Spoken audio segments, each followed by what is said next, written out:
Hello mga kastrat! So ito na nga mga kastrat yung ganap namin ng bagong taon. Walang pinagbago, late upload na naman ako.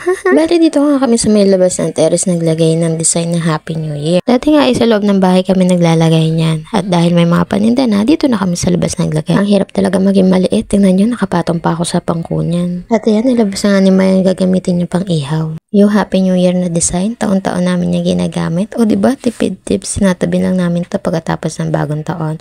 Tapos yung 2024, ayan, bago bili namin yan. Yung lagi ang binibili namin. Abay, pag pwede pa namang gamitin, ay gamitin. Para hindi taon-taon bibili. So, medyo binibilisan ko na nga dyan. Kasi nga, hindi pa ako naliligo dyan. Baka abutin na ako nyo ng bagong taon na walang ligo. So, ayan, yung tiga-ihaw nga pala namin. Nagutom na, pinakain ko muna ng spaghetti.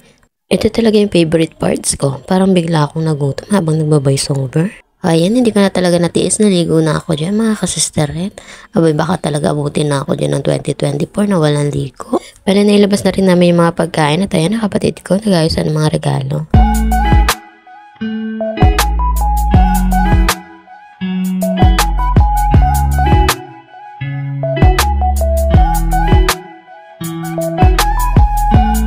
At pagkatapos nga namin mag-ayos ng kapatid ko, nagpalit na kami ng damit dahil magpipicturean kami. Bali taon-taon namin to ginagawa para mayroon kami bagong family picture. Pero ang totoo niyan, adik lang talaga kami sa picture. Aba, dati nga kasama lang namin sa picturean ay si Whitey. Aba, ngayon may kasama na rin kami yung Pebi. O diba, nadagdagan na naman kami.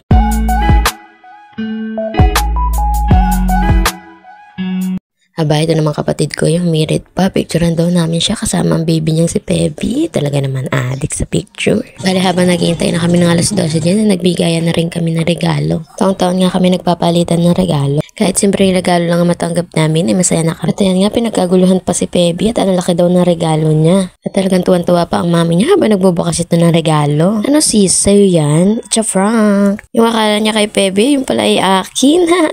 Abay, nagkagulo talaga ang mga person kung kanino yung regalong yan. Sabi ko naman sa inyo, kahit simpleng regalo ay masaya na kami. Tingnan nyo, karibok kami dyan. At dyan nga, tuwan-tuwa si Mayang dahil sa wakas, hindi na boxer na tanggap niya.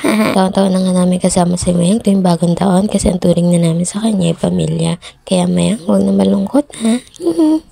Ganito nga kami kasaya habang inaantay namin ng alas 12. Aba, syempre, hindi magpapatalo si Pebi. May regalo din ang kanyang mami sa kanya. O, diba? Babango na ang hininga niyan. Syempre, meron din ng Whitey. Kapag meron si Pebi, meron din si Whitey. Ayan, regalo ng kanyang mami.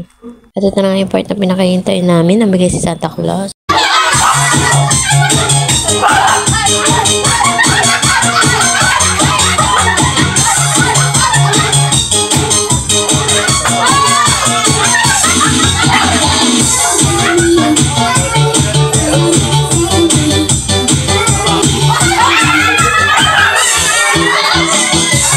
Talaga naman, napasayaw pa dyan ang kapatid ko.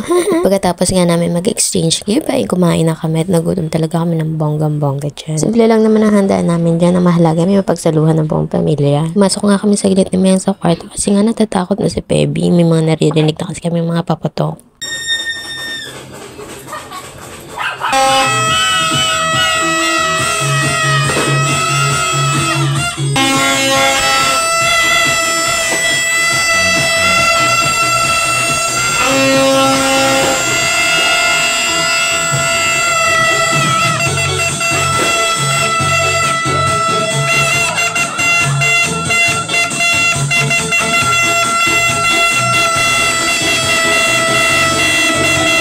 Ayan nga, sina Mara at pare, abay nakakatuwa at may nakasama na kami magbagong taon dito sa boarding house.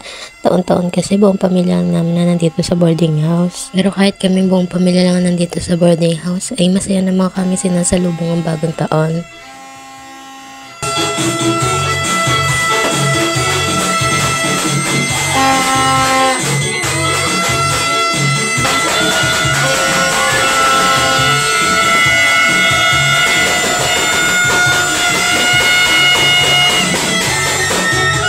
Happy New Year to all! Thank you nga pala sa mga naging part ng 2023 namin. Sana nandiyan pa rin kayo sa 2024. Love ya! Pagkatapos nga ng putukan ay nagkantahan at inuman na kami. Aba, for the first time, inabot ako ng alas 6 ng umaga sa inuman. Kasi di naman na naging banding namin ni Mare at pare. Maraming salamat sa inyong dalawa.